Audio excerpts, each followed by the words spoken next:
derramando, limpiándose y buscándolo de todo su corazón.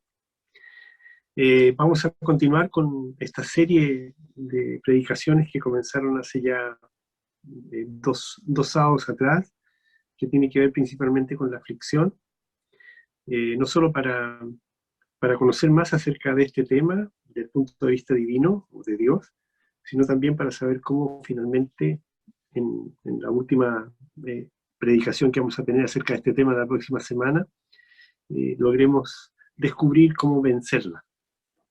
Le he pedido a Sandro o a Miri, cualquiera de los dos, que ore para iniciar esta reunión. Así que vamos a orar, ¿ok? Señor Padre bendito, Señor, te queremos dar en primer lugar infinitas gracias por regalarnos este lindo día, por permitir reunirnos también a través de este medio virtual, Señor Padre amado, para seguir escuchando de tu palabra, de tus enseñanzas.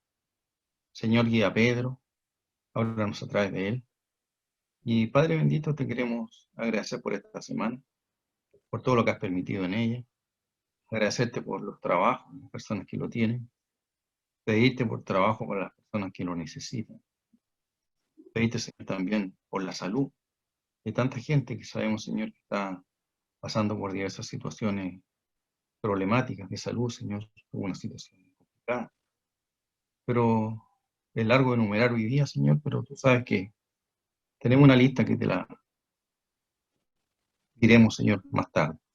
Padre bendito, te queremos pedir también para que tú sigas trabajando en el corazón de cada uno de nuestra gente, de nuestros familiares, hermanos en Cristo, de nosotros mismos, Señor, para que cada día queramos andar aferrado a ti, tomando decisiones a favor tuyo, y también nuestra familia, Señor, nuestros hijos, nuestra gente.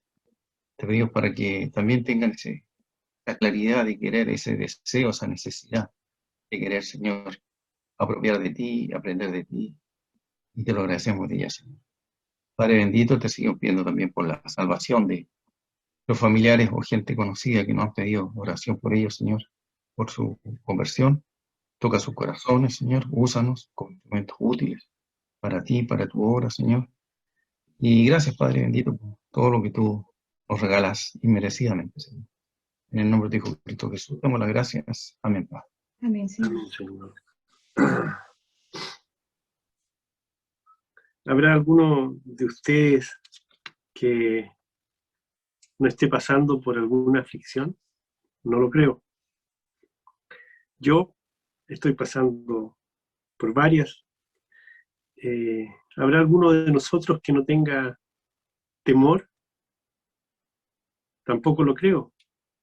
El mundo está hoy día para que todos estén temerosos.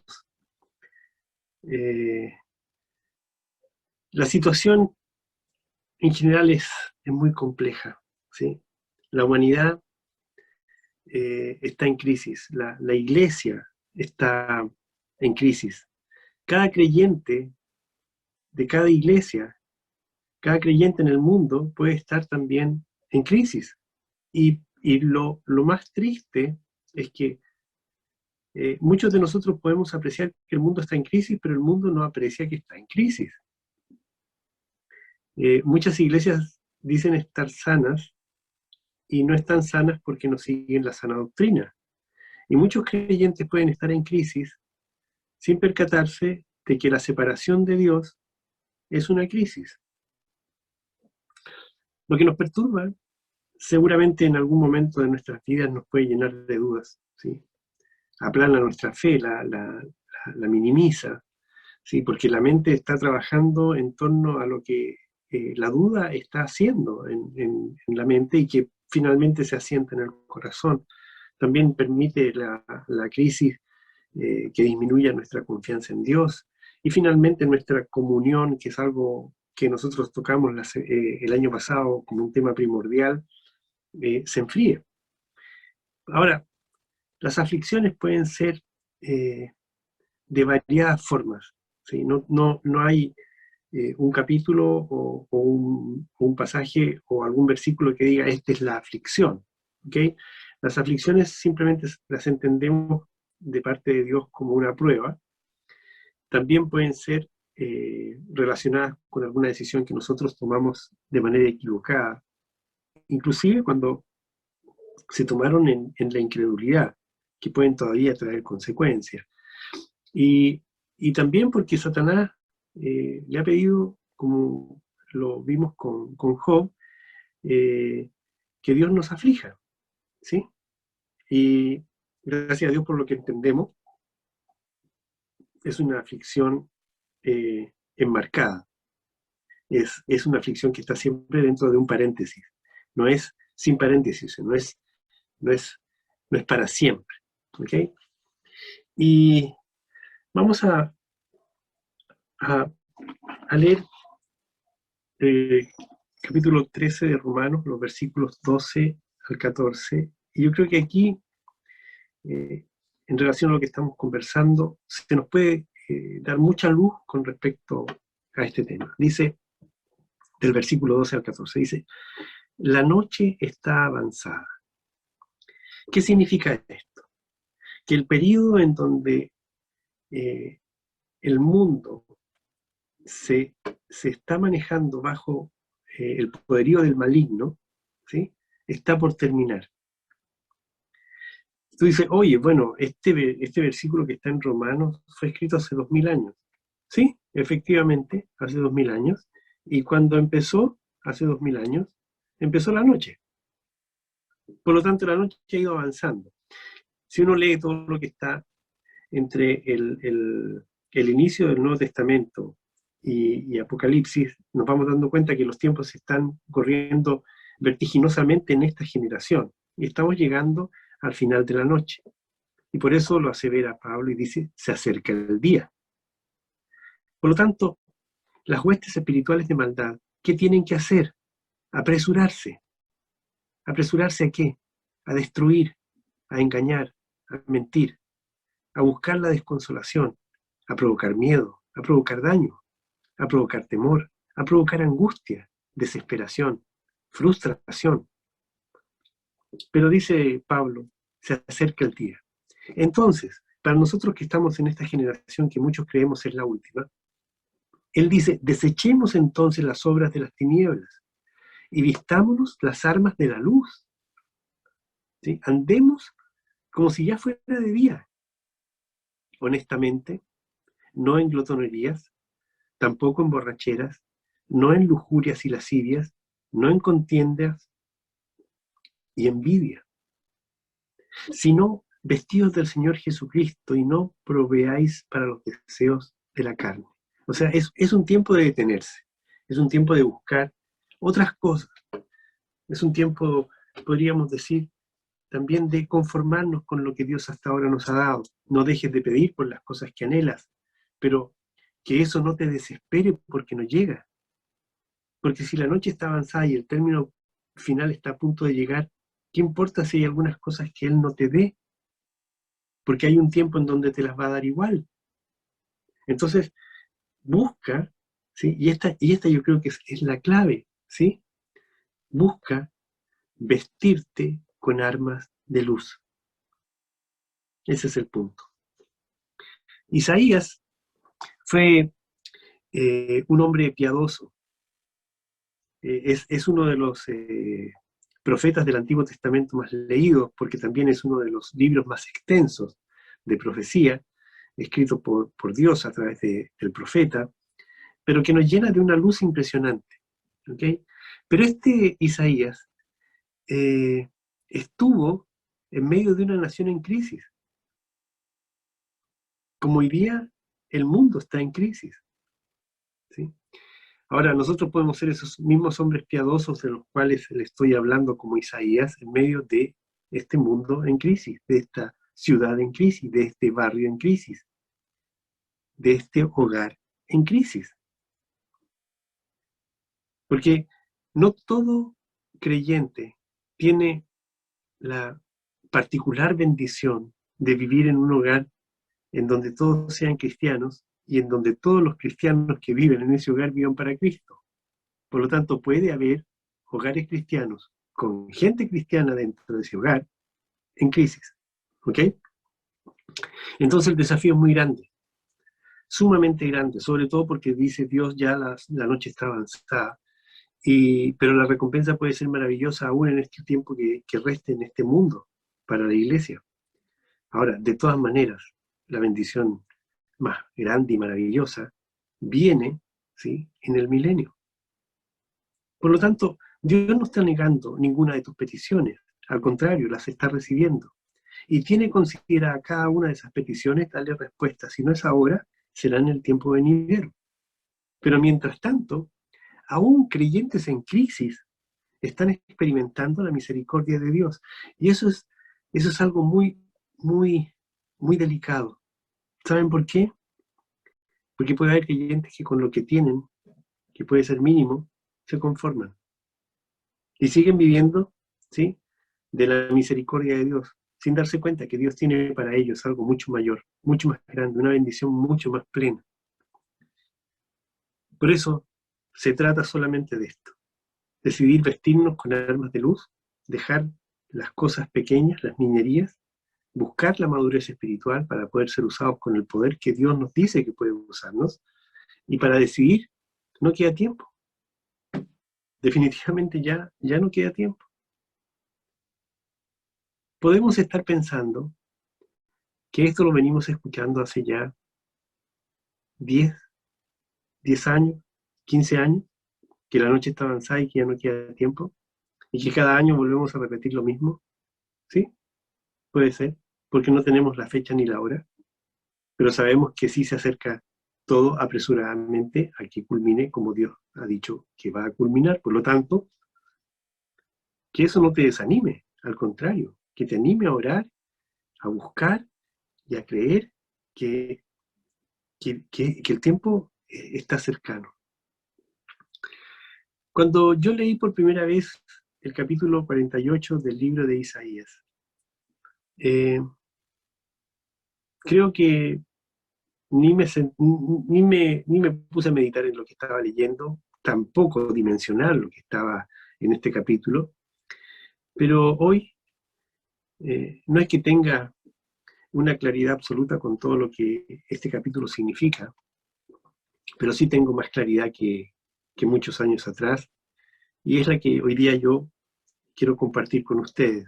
Y creo que es un mensaje tan acertado de parte de Dios para poder seguir introduciéndonos en este tema que probablemente a muchos de nosotros no nos cautiva por querer saber, sino nos está sucediendo. Es el tema de la aflicción.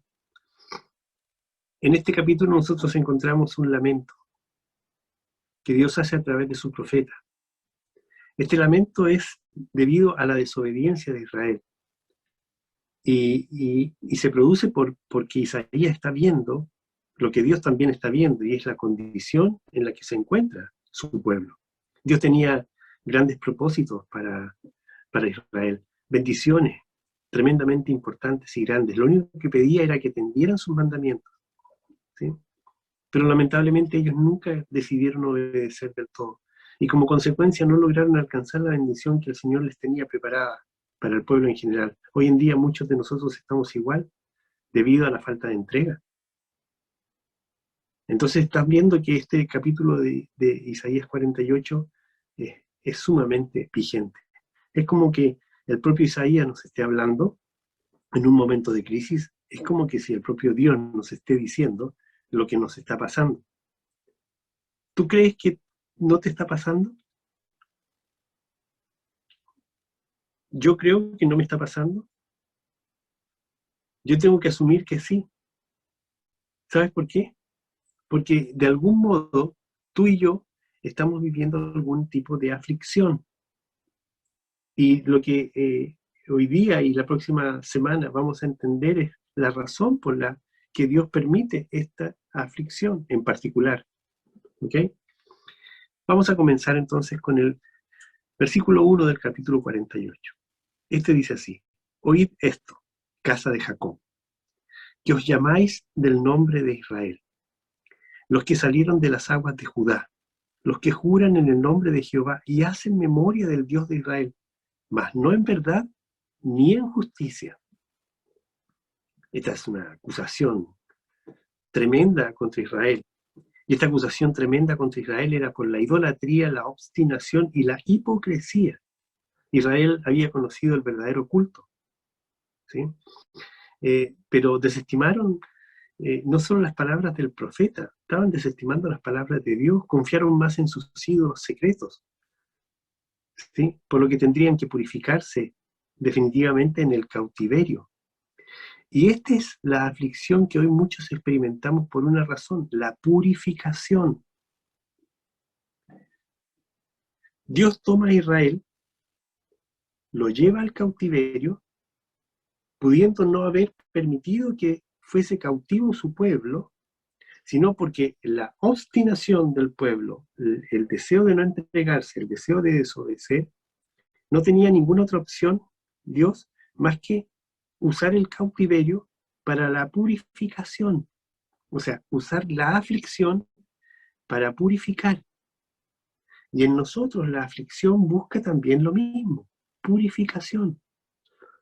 O podríamos decir santidad o santificación.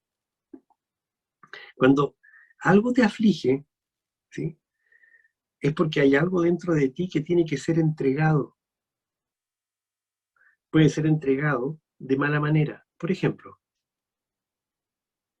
estoy enfermo. Entonces dice, por nada estéis afanosos si no sean conocidas vuestras peticiones, solicitudes, ¿sí?, en oración y ruego con acciones de gracia. Eso dice Dios. Entonces vienes tú y le dices, Señor, sáname. Dios es misericordioso y te puede sanar. De hecho, Dios lo hace, porque tiene el poder para hacerlo. Pero si tu entrega es solo querer ser sanado y no vivir después agradecido por la sanación,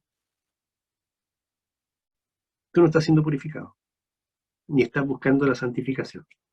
¿No entiendes? Entonces, Dios puede igual ser misericordioso. ¿Tú crees que durante todo este tiempo no fue misericordioso mientras estuvieron en cautiverio Dios con su pueblo? Por supuesto que lo fue. ¿Sí? ¿Pero permitió que fuesen apretados? Por supuesto que sí, porque tenía que exprimir y botar ese jugo que era ácido, era idolatría. Entonces con uno hace lo mismo. El pueblo de Judá se sentía confiado, ¿sí?, porque vivía en Jerusalén, la ciudad del templo de Dios. Dependieron de su herencia, de la ciudad, del templo. Pero esta era una seguridad falsa, ya que no dependieron nunca del Dios mismo, del Dios de Israel, del Dios vivo. ¿Te sientes seguro porque asistes a la iglesia? Aun cuando sea una iglesia virtual, como dijo hoy día Sandro. ¿Sí? ¿Te sientes seguro porque vives en una ciudad donde se te permite poder leer la Biblia? ¿Te sientes seguro porque, no sé, tienes un lugar donde puedes dormir y estás cubierta? ¿Te sientes seguro porque, no sé, eres cristiano? Ni la herencia, ni los edificios, ni las casas, ni las naciones te pueden dar una relación con Dios. Lo único que te puede dar una relación con Dios es una relación con Dios. Y la única manera de poder tener una relación con Dios es dependiendo verdaderamente de Él en forma personal y con todo tu corazón. Y eso no está sucediendo. En ese tiempo no estaba sucediendo. En este tiempo tampoco está sucediendo. Vamos a ver el versículo número 2. Dice, porque de la santa ciudad se nombran, y en el Dios de Israel confían. Su nombre es Jehová de los ejércitos. Llamarnos cristianos no nos hace cristianos, ¿sí? Dios está hablando de israelitas, estaba hablando de su pueblo, pero que sus corazones estaban lejos de Dios.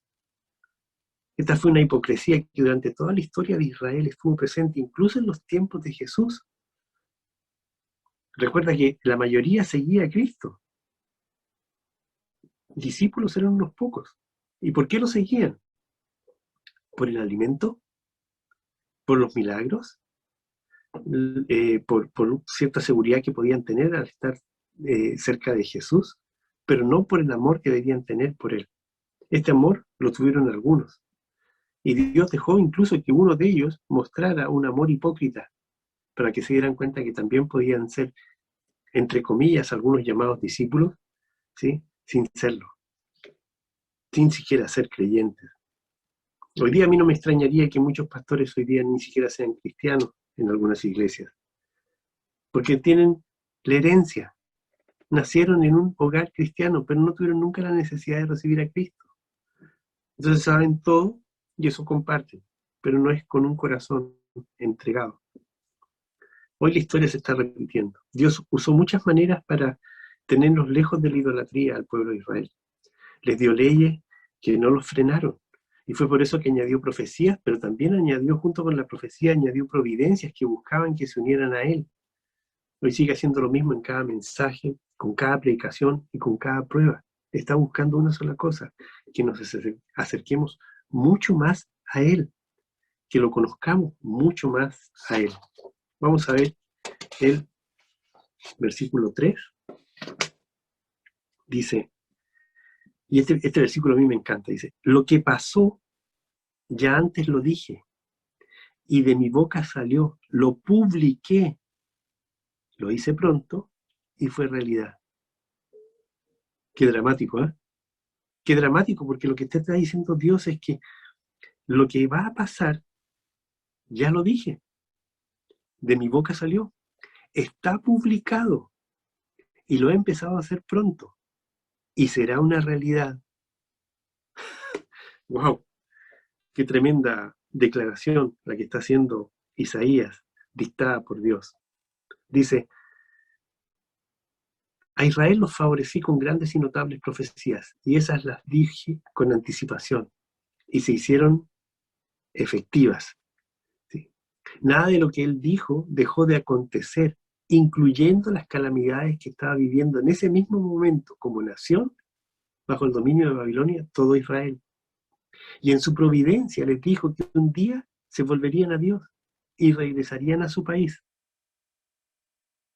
¿Cómo no atender a su palabra ahora con mayor claridad? Yo creo que la historia se repite y el hombre se vuelve a tropezar con la misma piedra, su voluntad humana. Pero aquí Dios te está diciendo, ¿cómo no puedes entender que yo ya lo dije? Ya salió de mi boca, ya lo publiqué y lo estoy haciendo y será realidad. Atiende a mi llamado. La noche está avanzada. La luz de un nuevo amanecer está pronto a llegar. Ya no queda tiempo para decidir. Lo único que te está pidiendo que hagas, volverte a Él, purificarte, vestidos de armas de luz, santificarte. Del versículo 4 al 6 dice lo siguiente, por cuanto conozco que eres duro, y barra de hierro tu cerviz, y tu frente de bronce, te lo dije ya hace tiempo, antes que sucediera te lo advertí, para que no me dijeras, mi ídolo lo hizo, mis imágenes de escultura y de fundición mandaron estas cosas. Lo oíste y lo viste todo, y no lo anunciaréis vosotros. Ahora pues, te he hecho oír cosas nuevas y ocultas que tú no sabías. Cuando yo estaba leyendo el versículo 6 decía, wow, Dios nos ha hecho pasar por los mismos versículos de toda la vida y nos has ido introduciendo en la profundidad de tu palabra para aprender cosas nuevas y ocultas que nosotros no sabíamos. Entonces, de alguna manera, Dios nos está diciendo, ya lo oíste y lo viste todo. ¿Acaso no lo tenemos que anunciar? Sí, pero ¿cómo se anuncia? ¿Se anuncia solo por medio de la boca o también por medio de nuestra fe, por medio de nuestro testimonio, por medio de nuestra vida? El principio de la bendición, de acuerdo con el Sermón del Monte, ¿sí?, es la humildad que nos lleva a la entrega. ¿Sí? Ese es el principio de la bendición en el Sermón del Monte. Parte con eso, los pobres en espíritu. ¿Sí? Por lo tanto, la humildad te va a llevar a la bendición. Y acá vemos cómo nos ve Dios, y es tal como vio a su pueblo en la antigüedad. Él les dijo que el orgullo los destruiría y separaría de Dios, y hoy seguimos viendo que el yo nuestro, ¿sí?, sigue causando estragos en cada uno de nosotros, porque no le damos la gloria, ¿sí?, de corazón a Dios. A veces le decimos, tal vez no como lo expresa acá explícitamente Isaías, pero muchas veces le estamos diciendo a Dios, y por eso no somos agradecidos de corazón: mi ídolo lo hizo, ¿sí? Mis imágenes de escultura y de fundición mandaron estas cosas, y finalmente dijeron: mi capacidad, mi esfuerzo, mi intelecto, mi inteligencia, mi fuerza lo hizo. Cada uno de los profetas que estuvieron delante del pueblo dijeron lo que Dios había creado para quienes se decidieran por él. Les hizo saber cosas nuevas y ocultas que no sabían. Hoy Dios se sigue manifestando de la misma manera y usa su palabra para darnos a conocer, ¿sí?, esas mismas cosas nuevas y ocultas por medio de quienes viven para Él y son capacitados para discernir su corazón. Y eso es lo que Dios está usando hoy día, el discernimiento de algunos para que otros puedan aprender de ese discernimiento y puedan tomar decisiones. El versículo 7 dice: ahora han sido creadas, no en días pasados, ni antes de este día las habías oído, para que no digas: he aquí, yo lo sabía. Acá vemos profecías que se han convertido en la base de nuestra fe. La llegada de Jesús por primera vez, la segunda venida, ver que Babilonia de ese tiempo es la Babilonia de la que habla Apocalipsis. Dios usa a Isaías para que comparta las verdades acerca del reino mesiánico sobre la tierra y habla acerca de los cielos nuevos y la tierra nueva, cosas que ellos nunca sabían. No. Imagínate en el tiempo que estaban viviendo, y este está hablando más allá de lo que significa la misma astronomía, ¿sí?, y que nosotros tampoco sabemos, pero que se han abierto para creerlas, no solo para saberlas, sino para experimentarlas de manera anticipada. Cuando Dios nos empieza a decir que Él va a venir por segunda vez, que antes de eso va a venir y va a raptar a su iglesia, que después del rapto de su iglesia vienen 7 tiempos de tribulación, 7 años, perdón, de tribulación, y que los separa en dos periodos de 3 años y medio, y nos va diciendo: esto va a pasar en el primer año, el segundo año, el tercer año, el cuarto año, el quinto año, el sexto año, el séptimo año, y el séptimo llego yo, y de ahí empieza el milenio, y al final del milenio se arresta a Jesús, a Satanás definitivamente, y nos vamos al cielo nuevo y la tierra nueva. ¿Lo crees? Yo lo creo, pero conforme a esa creencia, ¿lo vivo y lo experimento? En algunos casos sí, en otros la aflicción todavía está presente en mi vida porque tengo que seguir purificándome. Dios me tiene que seguir, no es correcta la palabra, pero creo que puede ser bastante gráfica. Dios tiene que seguir apretándome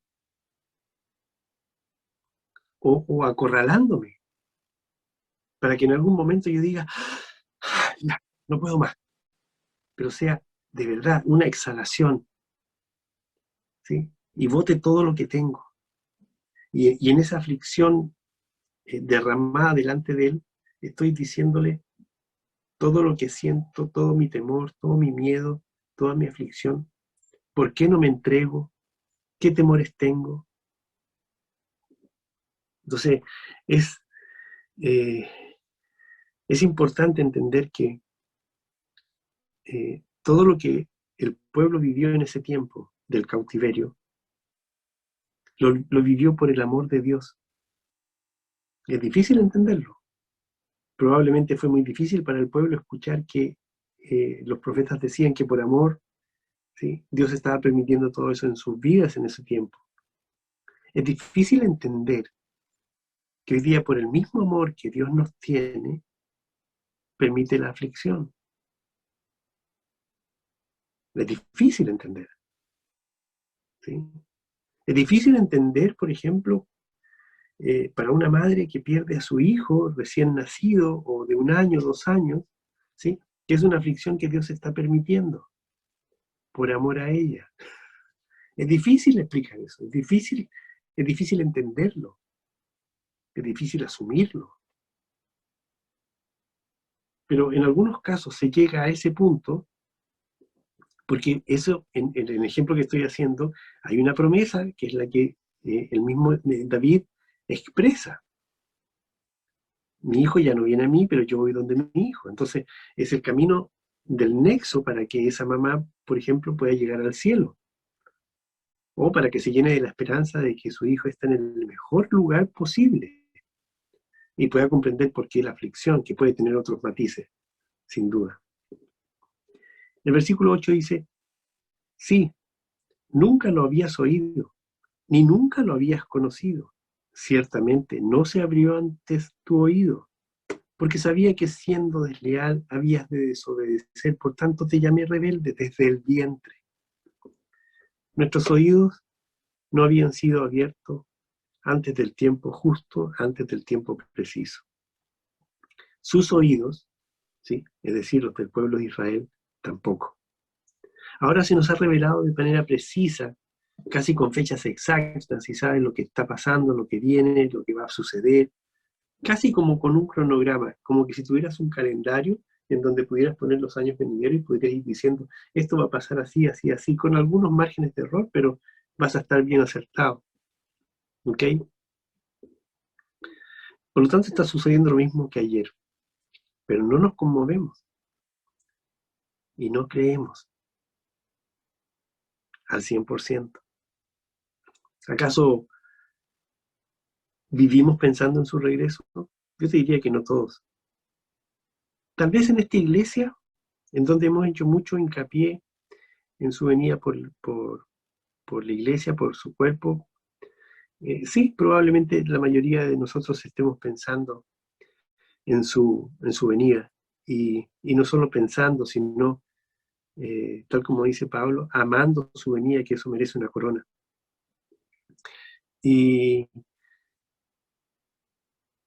Pero muchos creyentes, en muchas iglesias, incluyendo a lo mejor la nuestra, hay de los que no viven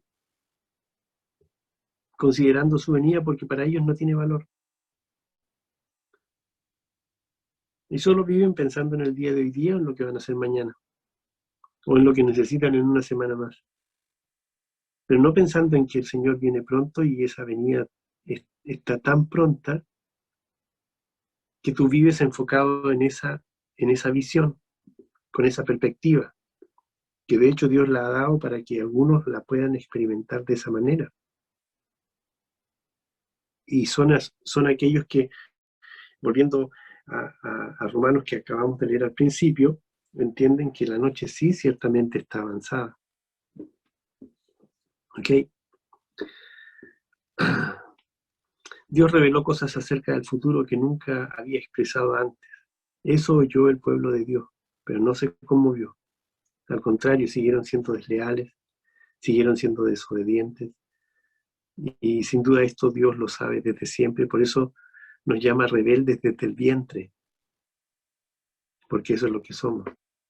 Y hoy la revelación y la profecía siguen siendo las mismas, pero nos ha permitido conocer aspectos de sus palabras que nos ha ido sorprendiendo en cada uno de los estudios que hemos estado teniendo hace mucho tiempo. Por ejemplo, partiendo con el estudio de las fiestas solemnes, o el significado que éstas tenían, espiritual, profético e histórico. ¿Sí? Nos ha hablado del tribunal de Cristo, nos ha hablado del rapto, del fruto del Espíritu, del remanente fiel. Nos ha ido abriendo su corazón para mostrarnos quién es, qué puede y qué quiere hacer en cada uno de nosotros. A pesar de esto, algunos seguimos necios. Si no es la totalidad de las áreas de tu vida, en algunas. Y no puedes decir que no, porque si dices que no, entonces eres perfecto y no necesitas nada. De hecho, no necesitas ni a Dios. Vamos a ver el versículo 9. Dice, por amor de mi nombre, perdón, por amor de mi nombre, diferiré mi ira, y para alabanza mía la reprimiré para no destruirte.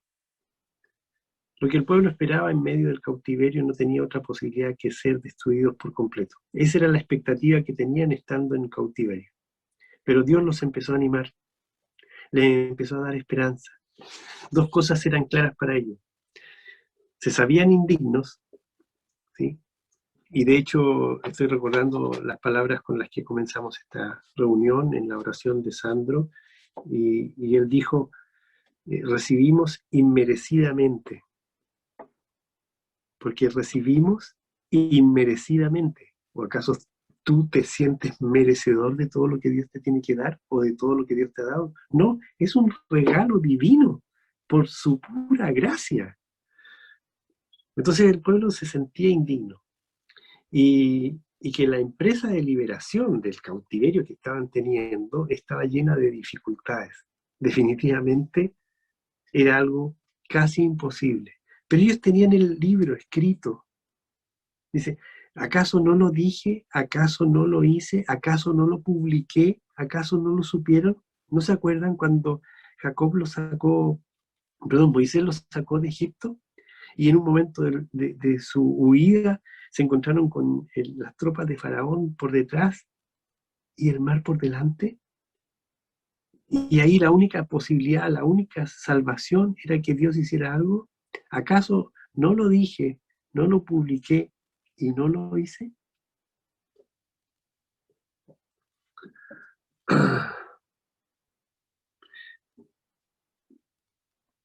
Este versículo también está lleno del amor de Dios y dice, yo voy a frenarme,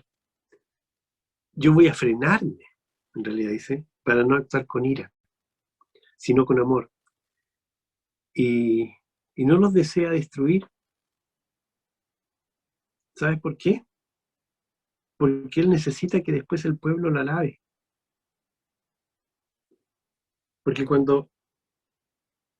si Dios actuara conforme, ¿sí?, a su ira divina y los destruyera, todos los que no son a favor de Dios dirían, era un Dios malvado, los destruyó, no era un Dios de amor. Y no queda nadie para que lo alabe. Entonces Dios tiene que purificar. Por eso también hace ya unos años atrás empezamos a hablar del remanente fiel. O sea, siempre tiene Dios un remanente que entiende y atiende su misericordia. Antes y ahora se ha provocado a Dios. Antes los antiguos provocaron a Dios y hoy nosotros estamos provocando a Dios. Para ellos el castigo de la iniquidad fue el cautiverio. Ese fue el castigo que sufrieron, ¿sí? Para nosotros nuestra iniquidad es la tardanza en ver respuestas, por ejemplo, y no llegar a tener su paz y su gozo. Israel sería restaurado y volverían a la alabanza por la misericordia de Dios. Y a nosotros nos mueve Dios a la alabanza cuando responde peticiones que nosotros hacemos de todo corazón. Nosotros que somos una iglesia intercesora, que oramos por otros y recibimos las respuestas que le pedimos a Dios. ¿Cómo no vamos a ser agradecidos? ¿Sí? ¿Cómo no va a brotar en nosotros, en nuestro corazón, agradecido la alabanza al ver tanta respuesta a cada una de las peticiones que hacemos? ¿Sí? Y que no merecemos recibir. Pero lamentablemente muchas personas, en algunos seguimos siendo fieles a las respuestas de Dios, pero en muchas personas, incluyendo aquellas que reciben la bendición, se les olvida. Y al rato aflora el orgullo, la independencia y la falta de fidelidad. También ellos estaban corrompidos. Era un pueblo corrupto, ¿sí? Y no te estoy hablando de coimas o de ese tipo de corrupción, eran corruptos por la cantidad de ídolos que tenían en sus corazones de manera hipócrita, sabiendo que estaban presentes, sabiendo que ellos los consideraban, ¿sí? Aun cuando no los experimentaban de manera abierta, no los mostraban de manera abierta, ni tampoco le atribuían de manera abierta las cosas que estaban sucediendo. Pero hoy vemos lo mismo, que hay creyentes, hay iglesias, hay maestros, hay pastores, hay instructores que están corrompidos, están corruptos, ¿sí? Buscan lo que Dios les puede dar pero de otra manera. Y lo pintan de otra manera. El tiempo es similar. Yo me imagino hoy día que sin duda cuando Dios pensó en todos los tiempos y todas las cosas que tenían que ocurrir en los tiempos, tuvo que pensar por misericordia a nosotros en el tribunal de Cristo y planearlo y establecerlo, porque de otra manera, ¿sí? ¿Cómo íbamos a tener la última purificación? La que nunca quisimos y la que nunca vamos a querer tener aquí. Tiene que ser ahí, tiene que ser de manera extraordinaria y divina, y por eso es el tribunal de Cristo. De hecho, para eso es el tribunal de Cristo, para la última purificación. Pero ¿por qué no seguir intentando? ¿Por qué no seguir esforzándonos para purificarnos cada vez más ahora, en este tiempo? Vamos a ver Isaías 48, 10 y 11. Dice, he aquí te he purificado, y no como a plata, te he escogido en horno de aflicción. Por mí, por amor de mí mismo lo haré, para que no sea amancillado mi nombre, y mi honra no la daré a otro. Te he purificado, no como se purifica la plata. Te he escogido para meterte al horno de aflicción. Ahí nos va a purificar, en horno de aflicción. Y aquí llegamos a lo que compartimos la semana pasada, y podemos ver que él lo dijo antes, lo publicó y declaró con anticipación. ¿Sí? En el mundo tendréis aflicción, ¿sí? Porque yo lo he determinado así. El pueblo de Israel y hoy su iglesia no están purificados en su totalidad. Por eso es que Dios está permitiendo las aflicciones para que la purificación, ¿sí?, no nos destruya y el nombre de Dios sea difamado. Todo lo contrario, nosotros saliendo de la aflicción alabemos a Dios, ¿sí?, y recibamos una tremenda bendición. Dios hizo esto no porque le debía algo al pueblo, no porque el pueblo mereciera que él hiciera esto, no, sino para que no se insolenten los enemigos de Dios y piensen que al destruir y triunfar sobre Israel, triunfan sobre Dios mismo. Hoy recibimos su gracia inmerecida por la misma razón. Dios no quiere destruirte, Dios no me quiere destruir, Dios te quiere purificar y me quiere purificar a mí. Ahora, te pregunto algo yo, ¿nos quejamos con facilidad cuando nuestra vida se vuelve complicada o difícil? ¿Por qué un Dios amoroso permite que sus hijos atraviesen por toda clase de experiencias desagradables? ¿Por qué motivo las aflicciones? ¿Cuál es la razón? Este versículo nos muestra sencillamente que Dios nos pone a prueba en horno de aflicción por amor a nosotros y porque nos desea bendecir. Pero debemos oír y ser hacedores de lo que oímos. Debemos saber y conocer y creer que lo dicho pasará y sucederá más rápido de lo que imaginamos. La noche está avanzada y Dios está permitiendo la aflicción o el horno de aflicción, como lo menciona Isaías en este capítulo, por amor a nosotros, porque nos desea bendecir.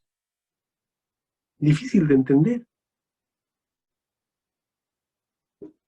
¿Ves cómo entraron los amigos de Daniel al horno? A ese horno estamos entrando nosotros. O en ese horno nos encontramos hoy día. O estamos a punto de entrar a ese horno. Pero es un horno en donde no vamos a ser destruidos, sino que vamos a salir purificados. Purificados. Por eso, en lugar de quejarnos, nuestra respuesta debe ser volvernos a Dios en fe, buscando su fortaleza, ¿sí?, para soportar y regocijarnos en nuestros sufrimientos. Sin la prueba, nunca sabremos de qué somos capaces. Así de simple.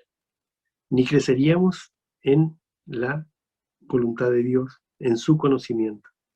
Y sin la purificación, No podemos llegar a ser semejantes a Cristo. ¿Qué clase de adversidad enfrentas actualmente? ¿Qué es lo que estás viviendo que te afecta fundamentalmente? Tú sabes qué es. Yo sé lo que es. La manera de entregar para ser purificado, ¿sí?, es la clave. La forma en que lo haces. No en lo bonito que oras, ¿eh?, sino en la forma que lo haces. De corazón. O como lo hacía el pueblo. De manera hipócrita. Tú vas a ver las dos formas en tu corazón. Tienes que decidir por la correcta. Su misericordia va a seguir presente, pero la bendición viene a través de la entrega correcta. Los versículos 18 y 19 del mismo Isaías, capítulo 48, dice así: Oh, si hubieras atendido a mis mandamientos, fuera entonces tu paz como un río y tu justicia como las ondas del mar. Fuera como la arena tu descendencia, y los renuevos de tus entrañas como los granos de arena. Nunca su nombre sería cortado, ni raído de mi presencia. Oh, si hubieras atendido a mis mandamientos. Quizás van a ser las palabras que nos va a decir en el tribunal de Cristo. Quizás nos va a decir: oh, Pedro, si hubieras atendido a todos mis mandamientos, hubiese sido entonces tu paz como un río y tu justicia como las ondas del mar. Si hubieras atendido a mis mandamientos.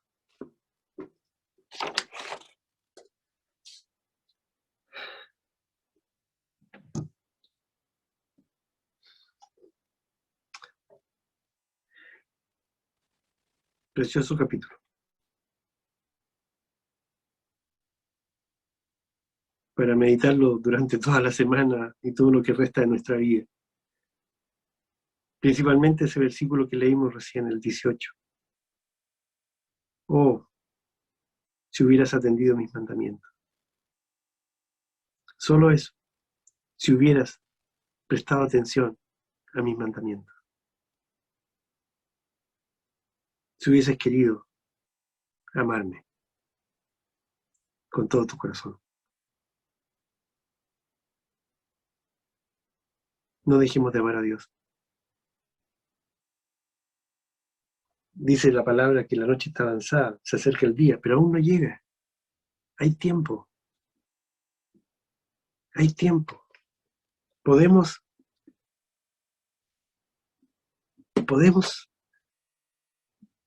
vivir para Cristo aún.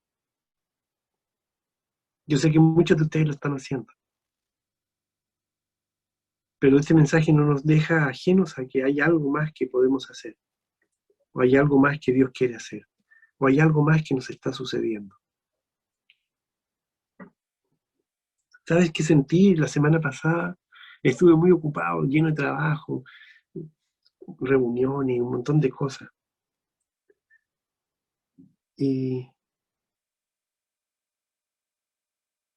mi día pensaba, no he orado por todos los que estaba orando, que no se han salvado, que necesitan a Cristo. No porque la constante en la oración vaya a producir esa salvación, sino que me di cuenta de que me enfoqué en mí mismo una semana, en las cosas que quiero, en las cosas que anhelo. No está mal hacer eso,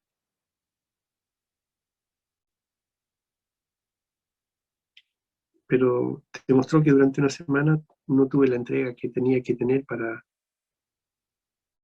otros en amor a través de la oración. Puede suceder, a todos nos puede pasar. Podemos pasar una semana, no sé, extraña, difícil. No sé qué explicación dar, pero qué fácil es dejar de estar en sintonía con Dios. No significa que vayas a estar todo el día orando, eso es imposible, tienes que hacer cosas, ¿sí? Simplemente que uno tiene que estar como en una, siempre yo digo, como en una atmósfera, pero en donde entren todas las cosas que, que de alguna manera te, te, te relacionan con Dios y Dios ha puesto en tu corazón para que tú las relaciones con Él. Entonces, de repente ocuparse por la necesidad de otro. A veces nos volvemos egoístas y nos preocupamos solo de nuestra necesidad. Y cuando sabemos que Dios es misericordioso y se está ocupando de las tuyas personalmente, aun cuando tú no se las expreses, pero cuando tú te empiezas a expresar hacia otros ámbitos, de otras personas, de otras necesidades, de otros requerimientos, Dios se está ocupando de lo tuyo. Pero cuando tú te empiezas a ocupar solo de lo tuyo, también se generan otras cosas que son fundamentales en tu testimonio. Tu carácter cambia, te irritas con facilidad, no prestas atención, te aíslas. Eso es lo que me pasó, se lo estoy comentando porque yo trato de ser lo más honesto posible con todos ustedes, porque no soy un súper creyente. Simplemente yo siento que amo a Dios y lo amo con todo mi corazón, pero fallo. Y este capítulo me ha hecho, sobre todo el versículo 18, pensar en que Dios está buscando todavía mi corazón. Está buscando todo mi corazón. Y está buscando el tuyo, Sandro. Te veo en la pantalla. Y el tuyo, Miri. Son los dos que veo nomás. Está buscando sus corazones. Y está buscando el corazón de Guillermo, de Mónica, de Lili, no sé, de todos. Está buscando nuestro corazón porque nos ama infinitamente. Ya no hallo las horas de estar con Él. Antes de comenzar la prédica, pude conversar un ratito con Miri. Extraño tanto verlos y conversar con cada uno de ustedes. Pero yo le decía, ¿cómo está el mundo? Y era parte de lo que compartíamos, está en crisis. Y pienso en mis nietos, me imagino que ustedes dos también piensan en las suyas, y en nuestros hijos y en nuestros padres. No es el mundo que quería Dios, pero Él escribió acerca de este mundo y de la condición en que iba a estar el mundo antes de que Él viniera. Entonces sí, efectivamente, lo que Pablo dice, la noche está súper, súper avanzada, pero tenemos tiempo.